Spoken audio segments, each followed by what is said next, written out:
नमस्कारम सद्गुरु। जब कोई बीमार हो और मरने के कगार पर हो तो वो समय उन्हें आराम और सांत्वना देने का होता है या मौत के बारे में बात करके उन्हें इसके लिए तैयार करने का होता है? देखिए, जब कोई बीमार हो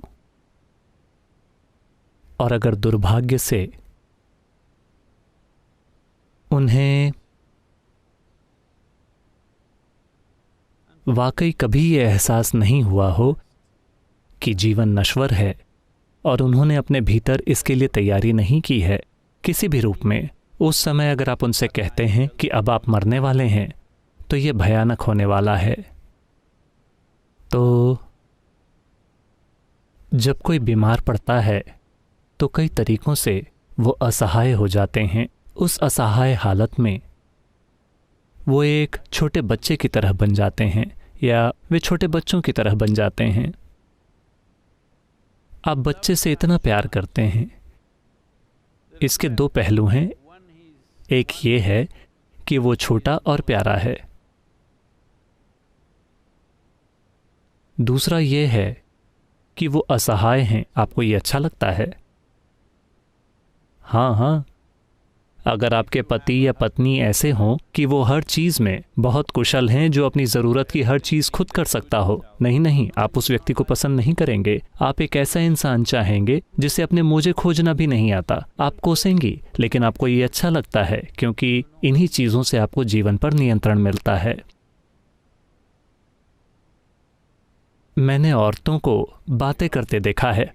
पता है, मेरे पति वो सुबह अपना टूथब्रश भी नहीं ढूंढ पाते, लेकिन उन्हें इस पर बहुत गर्व है क्योंकि जब वो इतना असहाय है, मेरे बिना वो रह ही नहीं सकता। यही असली बात है, क्योंकि सारे रिश्ते ज़रूरत पर आधारित रिश्ते हैं। समाज ऐसे ही विकसित हुए हैं। तो अचानक उन्हें बताना कि आप मरने वाले हैं एक बहुत अच्छा उपाय नहीं होगा। इस देश में इसे एक बहुत महत्वपूर्ण चीज बनाया गया था। लोगों ने इस बुनियादी ज्ञान को एक तरह से पूरा नष्ट कर दिया है। एक बेटे का होना बहुत महत्वपूर्ण होता था,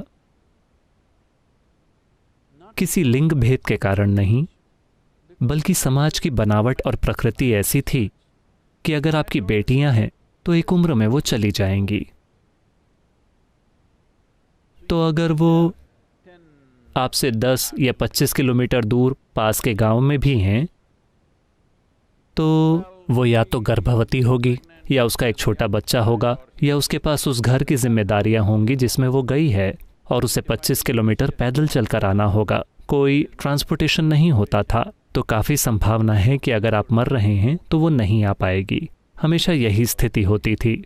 एक बार फिर हम अब वैसी ही स्थिति में पहुंच गए हैं, क्योंकि ज़्यादातर लोगों के लिए उनके बच्चे किसी दूसरे देश में या कहीं बहुत दूर हैं कि वो नहीं आ सकते या वायरस के कारण वो नहीं आ सकते।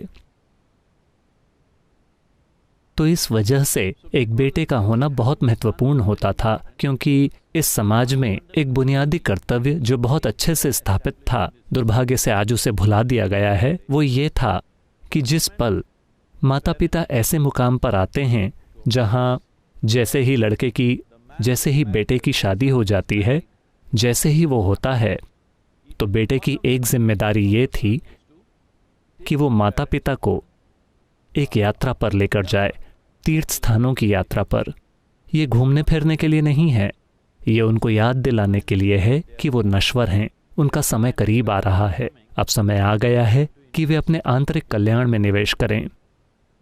हाल ही में एक वीडियो आया था जो पूरे देश में वायरल हो रहा है। एक आदमी अपनी बूढ़ी माँ को उठाकर ले जा रहा है। आपने वो वीडियो देखा है?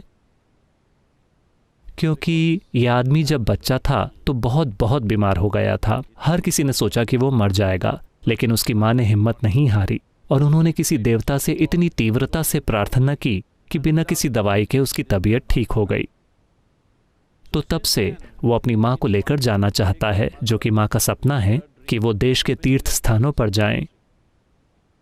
अब गरीब होने के कारण उसके पास पैसे नहीं थे, तो उसने बांस से एक चीज़ बनाई। एक तरफ उसने ज़रूरत की चीज़ें रखी, कपड़े ये और वो, और दूसरी तरफ उसकी माँ, और वो उन्हें उठाकर एक जगह से दूसरी जगह पैदल जा रहा है, जहाँ भी वो जाना चाहती थी।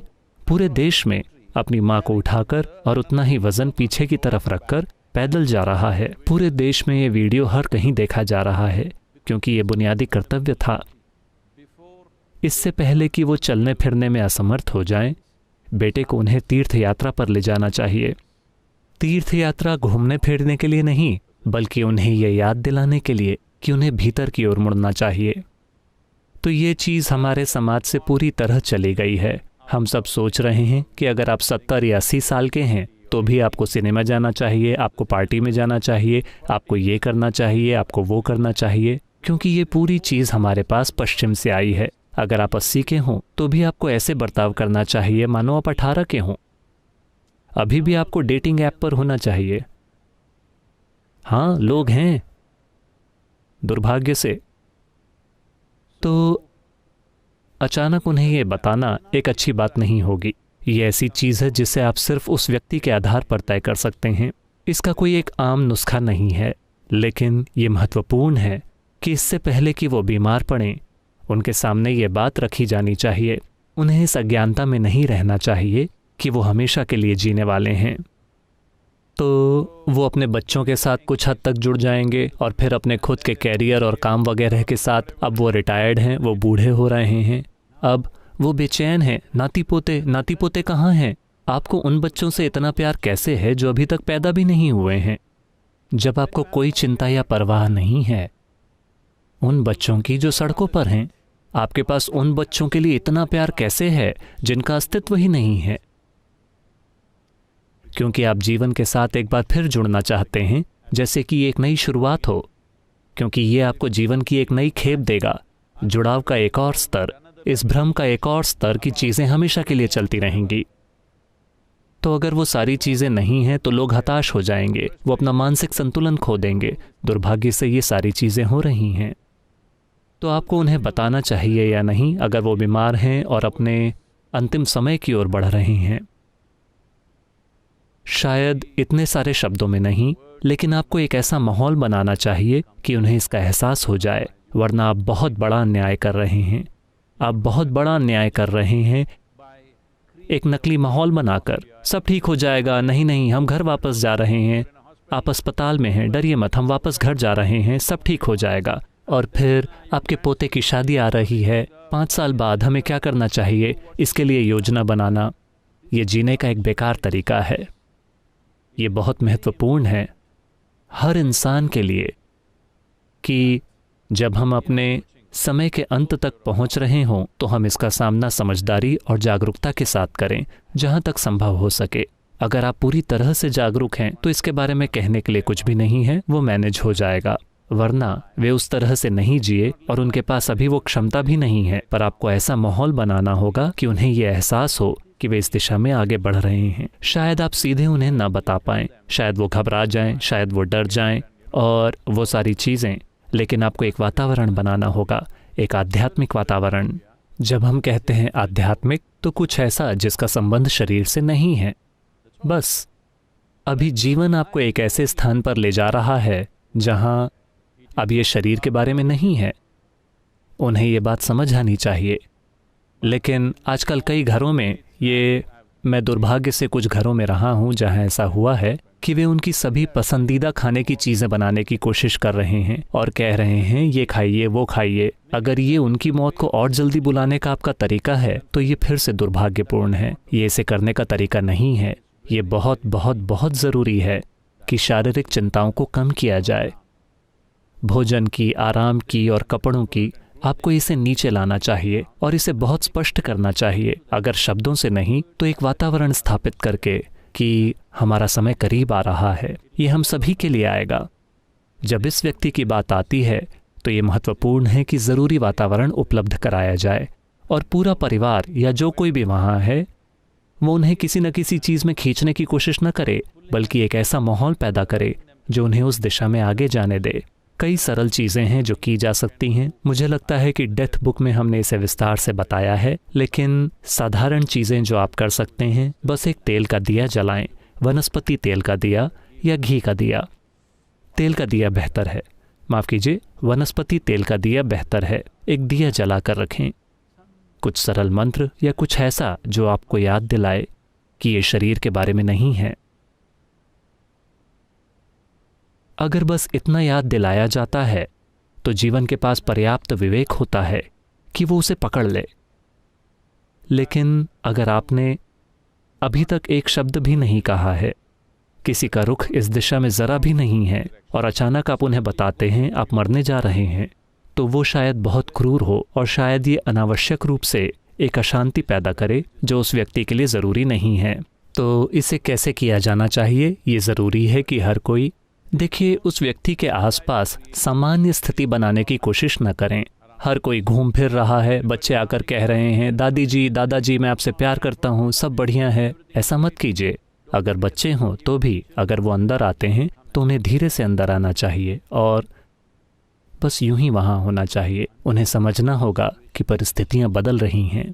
अगर आप इतना भी नहीं करते, आप एक फिल्म लगा देते हैं, आप ऐसा करते हैं, आप उनकी सारी मनपसंद खाने की चीज़ें बनाते हैं, आप उनके चारों ओर उछल कूद कर रहे हैं ताकि उन्हें लगे कि सब कुछ बढ़िया है, ये तरीका नहीं है।